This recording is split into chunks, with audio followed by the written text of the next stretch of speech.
Gəlin İslam dinini öyrənək. Peyğəmbərimiz kimdir? Muhammed, Musa, İsa.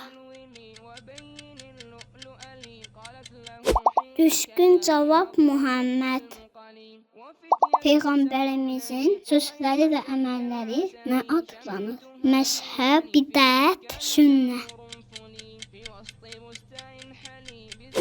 Düzgün cavab sünnə. Hədis nə deməkdir? Quran ayəsi, Quranın təfsiri, Peyğəmbərin sözü və əməli. Düzgün cavab Peyğəmbərin sözü və əməli. İslamın 5 şərti hansıdır?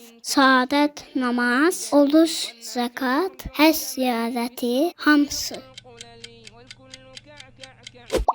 Düzgün cavab hamısı.